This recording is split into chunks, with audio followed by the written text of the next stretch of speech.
अस्सलाम वालेकुम dear students. जैसा कि हम मीट से पहले हम लोग स्टडी कर रहे थे कि किस तरह से जो है वो लिपिड्स एब्जॉर्ब होती हैं। लिपिड मेटाबॉलिज्म में हमने देखा था कि एब्जॉर्ब होती हैं और इंटेस्टाइन के अंदर किस तरह से जो है वो आपके पास उनकी डिग्रेडेशन होती है। उसके बाद आ जाती है मोबिलाइजेशन,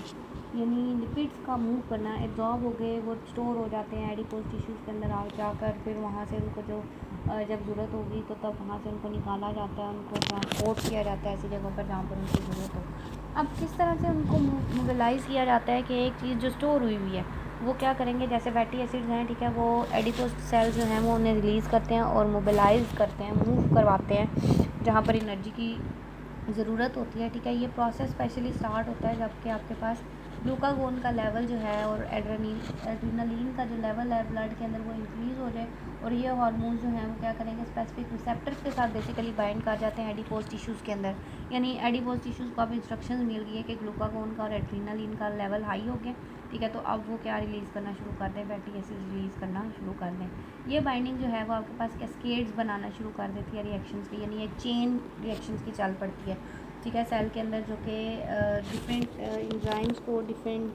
लिपिड्स को जो है वो एक्टिवेट करेगी ताकि वो जाके क्या कर सकें, स्टार्ट कर सकें एक मोबिलाइजेशन का जो आपके पास रिएक्शन होने हैं, मोबिलाइजेशन का प्रोसेस स्टार्ट होना है वो स्टार्ट हो सके। ठीक है, बेसिकली इसके अंदर लाइपेजेस एंजाइम जो हैं वो एक्टिवेट होते हैं। ठीक है, और उसके अलावा हाइड्रोलेसिस ट्राइसाइक्लिसराइड्स हैं। ठीक है, फैट ड्रॉपलेट्स के अंदर उनको वो चेंज करते हैं। ठीक है, और फ्री ड्रॉपलेट्स प्रोड्यूस करते हैं ताकि वो ईज़िली मूव कर सकें ब्लड के अंदर। तो ये फैटी एसिड जो हैं वो आपके पास जब सर्कुलेटरी सिस्टम में रिलीज़ किए जाते हैं ब्लड के अंदर, ठीक है, तो ये स्केलेटन और हार्ट मसल्स को भेजे जाते हैं। ठीक है, उसके अलावा लिवर को दिए जाते हैं ताकि वो एनर्जी लें और अपने इनके सेल्स काम कर सकें। उसके अलावा ब्लड के अंदर जो फैटी एसिड जो मौजूद होते हैं उनके साथ कुछ प्रोटीन्स अटैच हुई भी होती हैं। ठीक है, जिन्हें हम सीरम एल्ब्यूमिन का नाम देते हैं। ठीक है, मसल्स के अंदर भी मौजूद होती हैं। ठीक है, सेल्स वहाँ पर भी जो है वो उसको ले सकते हैं। ठीक है, और ऑक्सीडाइज करते हैं कार्बन डाइऑक्साइड और वाटर के अंदर। ठीक है, ताकि वो एनर्जी प्रोड्यूस करें। साथ ही साथ वो आपके पास क्या करते हैं कि आगे चल के हम देखते हैं कि किस तरह से वो प्रोड्यूस करते हैं कि वह कोई एक ट्रांसपोर्ट का मेथड नहीं है। डिफरेंट तरीके से जब नीड की ज़रूरत हो या जिस तरह की एनर्जी लेवल मौजूद हो बॉडी के अंदर, तो उस हिसाब से वो अपने आप को क्या करते हैं, एक जगह से दूसरी जगह मूव करते हैं ब्लड के थ्रू, ब्लड स्ट्रीम के थ्रू। यहाँ पर आपको नज़र आ रहा होगा कि ठीक है, डिफरेंट आपके पास हम कंसिडर करते हैं कि ये हमारे पास एक एडिपोज टिश्यू है। ठीक है, ये बेसिकली तो यहाँ पर आपके पास क्या होगा कि एडिपोसाइट्स जो हैं, जो सेल्स मौजूद होते हैं उनके अंदर ये ब्लड स्ट्रीम है सारी। ठीक है, यहाँ से एडिपोज टिश्यूज़ के ऊपर जो हैं वो जाके डिफरेंट एंजाइम्स जो हैं वो अटैक करते हैं। बेसिकली हार्मोन्स जो हैं, एड्रेनलिन है, उसके अलावा जो है वो आपके पास मौजूद है वहाँ पर ग्लूकागोन जो है वो इंक्रीज़ करते हैं। तो वो क्या रिलीज़ करना शुरू कर देते हैं, फैटी एसिड एंड ग्लिसरोल्स। वो जाके लीवर के पास जाते हैं। लीवर में ग्लिसरोल जो है वो चेंज हो जाता है ग्लूकोज के अंदर और कार्बन डाइऑक्साइड के अंदर, और फैटी एसिड चेंज हो जाते हैं फैटी एसिड्स के अंदर। ठीक है, और वो आगे कन्वर्ट होते हैं ट्राइसाइक्लिसराइड में और कीटोन्स के अंदर। जैसे ही आपके पास ग्लिसरॉल कन्वर्ट होता है ग्लूकोज और कार्बन डाइऑक्साइड के अंदर, कार्बन डाइऑक्साइड तो रिमूव हो जाती है बॉडी से, और ग्लूकोज जो है वो पिस चेंज होती है आपके पास ग्लूकोज के अंदर, वो ब्रेन को दी जा सकती है। ठीक है, वहाँ पर जाके कार्बन डाइऑक्साइड और के ज़रिए जो है वो रिलीज़ करके। ठीक है, उसके अलावा मसल्स को दी जा सकती है। ठीक है, कीटोन्स की फॉर्म में, प्रोटीन्स की फॉर्म में। उसके अलावा जो है हार्ट को कीटोन्स की फॉर्म में दी जा सकती है।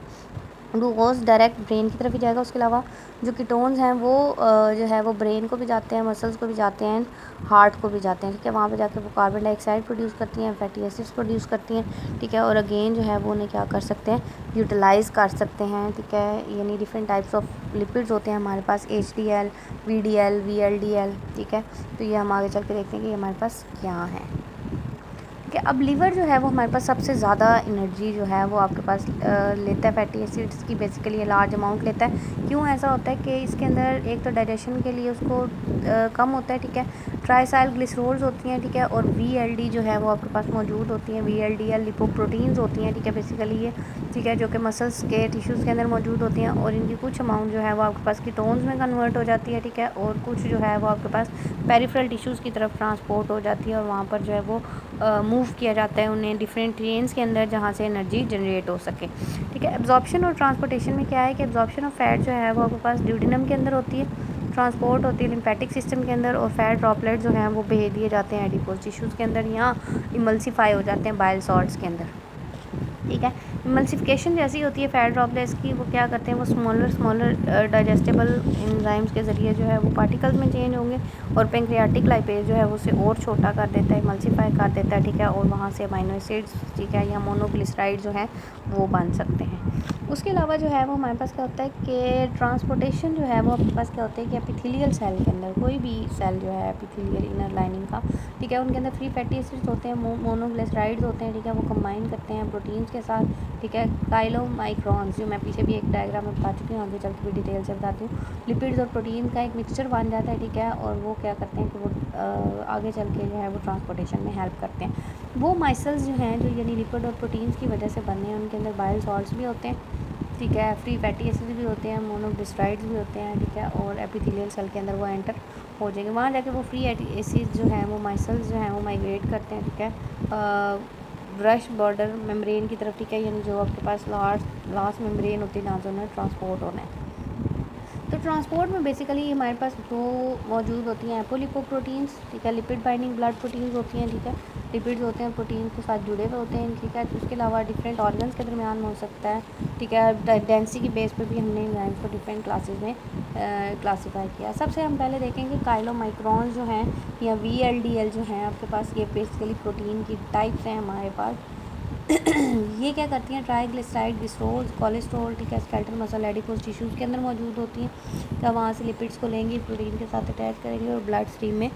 मूव करेंगे। उसके अलावा लिपोप्रोटीन लाइपेज एंजाइम जो है वो आपके पास एक ऐसा एंजाइम है जो इनके मोबिलाइजेशन को कंट्रोल कर रहा है। एक्स्ट्रा सेलुलर है, ApoC2 जो है वो आपके पास इसका एक्टिवेटर है और हाइड्रोलाइज कर देता है ट्राइसाइल ग्लिसरोल को। यहाँ पर आपको काइलोमाइक्रॉन के अगेन डायग्राम नज़र आ रही होगी, ठीक है, ये आपके पास कोलेस्ट्रॉल का पोर्शन है, ये ट्राइसाइल ग्लिसरोल्स हैं, एस्ट्रस हैं, ठीक है, ये बाहर आपको यहाँ पर G3, C2 और B48 जो है एपोलिपोप्रोटीन्स जो हैं वो नज़र आ रही होंगी, ठीक है, और ये आपके पास बेसिकली क्या है, लिम्फेटिक सिस्टम के थ्रू जो है वो लिम्फेटिक सिस्टम के थ्रू जो है वो क्या करता है कि एक जगह से लिपिड्स को अटैच करके ट्रांसफ़र करते हैं। अब यहाँ पर आपको नज़र आ रहा होगा कि लिपिड जो हैं वो किस तरह से ट्रांसपोर्ट होते हैं, ठीक है, लिपोप्रोटीन्स के कॉम्प्लेक्स के ज़रिए, ठीक है। सबसे पहले तो आपको यहाँ पर देखें कि डायग्राम में जो है वो आपको इंटेस्टाइन नज़र आ रही है, काइलोमाइक्रॉन्स वहाँ पर सेंसिटाइज होते हैं, ठीक है, उनके अंदर डिफरेंट उसके पार्ट्स होते हैं, वो जो आपके पास जाते हैं कैपिलरीज के अंदर, ब्लड के अंदर, ठीक है, कुछ एडिपोज टिश्यूज़ के अंदर चले जाएंगे, जिन्होंने आगे मूव करना है वो आपके पास एपोई एंजाइम जो है B48 वो मौजूद होता है, फिर रेमनेंट्स जो बकाया जाते रह जाते हैं वो चल जाते हैं लीवर के पास, ठीक है, लीवर जो है उन्हें डाइट्री कोलेस्ट्रॉल की फॉर्म में ले जाएगा या एंडोजिनसली जो है वो उसको स्टोर करके वहाँ पर रख ले, जब वहाँ पर ज़रूरत है तो LDL रिसेप्टर जो हैं वो मौजूद होते हैं, ठीक है। दूसरी तरफ से जो है वो आपके पास यहाँ पर कैपिलरीज के अंदर मौजूद होंगे तो क्या करेंगे, वो LDL रिसेप्टर्स अगेन लीवर के साथ जाकर अटैच होते हैं, ठीक है, ये एक्सोजिनस है बाहर से, यानी इंटेस्टाइन से लीवर की तरफ, और ये एंडोजिनस पाथ है जिसमें आपकी जो ब्लड टिश्यूज़ हैं उसी ब्लड स्ट्रीम से ही लीवर के अंदर एंटर होगा। ये इंटेस्टाइन टू लीवर है, ये ब्लड टू लीवर है, ठीक है। यहाँ पर आपके पास एंडोजिनसली ही हो रहा है, एक सेल टू दूसरे सेल, एक ही टिश्यूज़ एक ही हैं उसमें, ठीक है। ApoB100 होता है, LDL रिसेप्टर्स होते हैं, ठीक है। जो आपके पास एक्स्ट्रा हिपैटिक टिश्यूज़ होते हैं यानी लिवर के जो एक्स्ट्रा सेल्स होते हैं, ठीक है, बाहर साइड पर, ठीक है, HDL है वहाँ पर, वो क्या करेगा कि लेसिथिन कोलेस्ट्रॉल जो एसाइल ट्रांसफरेज एंजाइम उसको यूज़ करता हुआ LDL जो है वो रिसेप्टर्स को डिटेक्ट करेंगे लीवर के अंदर, और वहाँ से जो सेल जो हैं वो बॉडी के लीवर के बॉडी के अंदर एंटर हो जाते हैं फॉर रीसेंसिंग। अब लिपोप्रोटीन जो है, अब लिपोप्रोटीन में से अगर हम ट्राइग्लिसराइड में से अगर हम लिपोप्रोटीन निकाल दें तो वो आपके पास IDL बना देंगे, ठीक है, फिर यहाँ LDL बना देंगे, यानी LDL low level density level जो है वो आपके पास फैटी एसिड्स होते हैं, ठीक है। LDL जो है वो आपके पास अराउंड अबाउट 130 to 159 mg पर जो है वो आपके पास डेसिमल जो है वो क्यू मौजूद होता है, ठीक है। प्लाज्मा में से रिमूव किया जाता है, ठीक है, लिवर, एड्रिनल्स और एडिपोज टिश्यूज़ के अंदर डाला जाता है, ठीक है। हाई डेंसिटी लेवल HDL जो है वो आपके पास अबव 35 जो है वो mg पर डेसीलीटर क्यूब होते हैं, ठीक है। कोलेस्ट्रॉल्स की फॉर्म में मूव करते हैं, ठीक है, लिवर को भेजे जाते हैं बाइल एक्सट्रैक्शन के लिए, ठीक है। इनकी रेशो LDL की और HDL की क्या होती है 2:1, यानी लो लेवल डेंसिटी ज़्यादा होती है, हाई लेवल की एक ही होती है। इसके अलावा लिपोप्रोटीन जो है वो काइलोमाइक्रॉन्स बनाती हैं,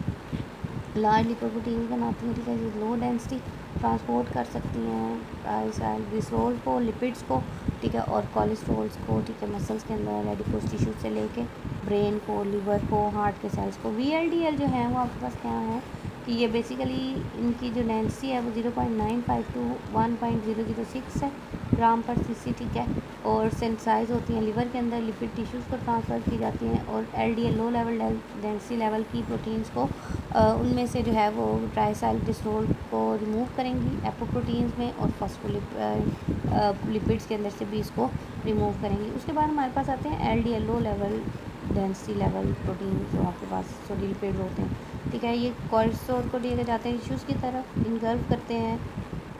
LDL रिसेप्टर्स के अटैच होने के बाद जो बॉडीज़ आती हैं उनको। उसके बाद है हाई डेंसिटी लेवल, ठीक है, लिवर में प्रोड्यूस होती हैं, कोलेस्ट्रॉल को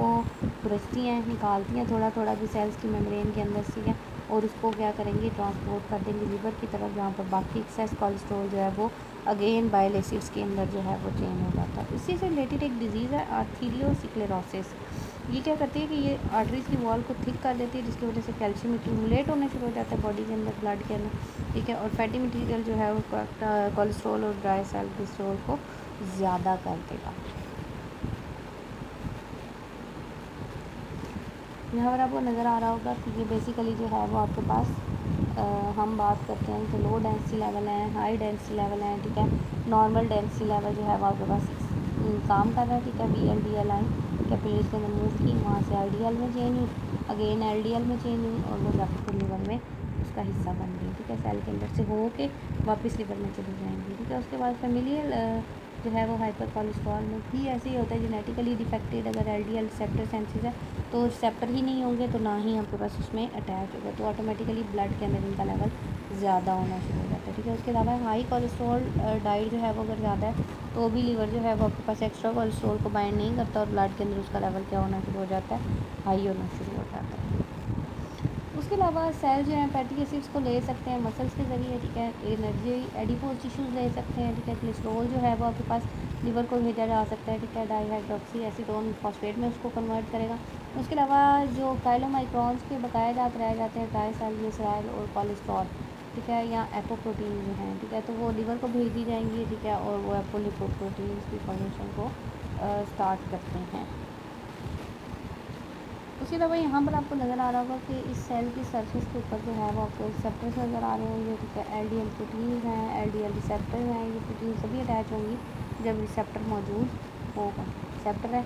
इंटरनल वेजिकल बनी, ठीक है, एंडोसोम्स बनता है, ठीक है, गोल्गी ऑपरेटर्स तक जाता है, वहाँ से आपके पास एंडोप्लाज्मिक रेटिकुलम तक जाता है, ठीक है, वहाँ भी जा सकता है, कोलेस्ट्रॉल एस्ट्रल ड्रॉपलेट्स में भी जा सकता है, फैटी एसिड में भी जा सकता है, अमाइनो एसिड्स में प्रिपेयर करने में यूज़ हो सकता है। तो लिपिड्स के ज़रिए सिर्फ लिपिड्स ही नहीं बनते, ठीक है, इनमें से डिफरेंट कार्बोहाइड्रेट्स जो हैं वो बनते हैं, ठीक है, उसके अलावा प्रोटीन जो हैं वो बन सकती हैं, उनके बिल्डिंग ब्लॉक्स बन सकते हैं। तो यहाँ तक जो है वो हम कहते हैं कि हमारा लेक्चर जो है वो आपके पास बेसिकली कंप्लीट हो जाता है कि किस तरह से जो लिपिड्स हैं वो ब्लड स्ट्रीम के अंदर मूव करते हैं, ठीक है, उसमें लाइपेजेस एंजाइम्स जो हैं वो मौजूद होते हैं, ठीक है, उसके अलावा जो है वो हमारे उनके जो बेसिकली कम्युनिकेशन है सेल की रिसेप्टर्स का होना या ना होना वो कंट्रोल कर रहा है उसको, ठीक है, एडिपोज टिश्यूज़ जो हैं वो उसको एक्स्ट्रा को लेकर स्टोर कर लेंगे, और जब ज़रूरत पड़ेगी वहाँ से रिलीज़ हो जाएंगे। एड्रीनालिन जो है उसका अमाउंट ज़्यादा होगा, ग्लूकागोन का अमाउंट ज़्यादा होगा, तो जो मौजूद है आपके पास एडिपोज टिश्यूज़ के अंदर फैटी एसिड वो सेल रिलीज़ करना शुरू कर देगा, और उन्हें आगे फर्दर जो है डिफरेंट मोबिलिटी पर्पज़ के लिए जो है वो यूज़ किया जा सकता है। तो बेसिकली ओवरऑल जो आपके पास एक ट्रांसपोर्ट हो रही है वो लीवर के थ्रू हो रही है, लिवर टू ब्लड, ठीक है, और उसके अलावा इंटेस्टाइन के ज़रिए जो पीछे हम पढ़ चुके थे कि इंटेस्टाइन में एब्जॉर्ब होती है, ब्लड स्ट्रीम में एंटर होती है थ्रू वाइट ब्लड जो आपके पास होता है, ठीक है, बेसिकली लैक्टियल मौजूद होती है स्मॉल इंटेस्टाइन के अंदर उसके थ्रू। तो लिपिड्स कभी भी खाली काम नहीं कर रहे होते, ठीक है, ये हमेशा जो है वो आपके पास एक पेयर की फॉर्म में काम कर रहे होते हैं, ठीक है, और डिफरेंट तरीके से जो है वो इनको प्रोटीन्स को मॉडिफाई करके लिपिड्स के साथ जोड़ा जाता है ताकि वो ठीक तरीके से अपना काम कर सकें, क्योंकि लिपिड जो है सिंपली मूव नहीं कर सकते ब्लड स्ट्रीम के अंदर जब तक कि उनके साथ प्रोटीन अटैच ना हो। तो ये डिफरेंट हमारे पास मौजूद थी जिसमें हमने देखा कि हमारे पास डिफरेंट टाइप्स ऑफ एंजाइम जो है वो मौजूद होते हैं, ठीक है। डिफरेंट टाइप्स ऑफ जो है वो सेल्स मौजूद होते हैं, डिफरेंट टाइप्स ऑफ साइकिल्स के अंदर इन्हें एंटर किया जा सकता है, मसल्स को, ब्रेन को, हार्ट के, ठीक है, ग्लूकोज के ज़रिए, जिसमें कार्बन डाइऑक्साइड इन बॉडी से रिमूव कर दी जाती है और वहाँ पर मौजूद जो लिपिड होती है उससे खुदा एनर्जी मैन्युफैक्चरिंग पर्पस जो है वो यूज़ किया जाता है एडिपोज टिश्यू से निकाल के। इसके साथ ही हमारा आज का लेक्चर जो है वो कंप्लीट हो जाता है, ठीक है, जिसमें हमने आज देखा कि जो लिपिड्स होती हैं वो किस तरह से जो है वो आपके पास मोबाइल करती हैं, मूव करती हैं, ठीक है। Basically mobilisation of fatty acids था कि एक स्टोर हुई हुई फैटी एसिड जो है वो बॉडी के अंदर किस तरह से काम करती हैं, कौन सी चीज़ें उन्हें जो है वो दोबारा से एडिपोज टिश्यू से निकाल के बाहर लेकर आती है, ठीक है। Thank you, take care, Allah.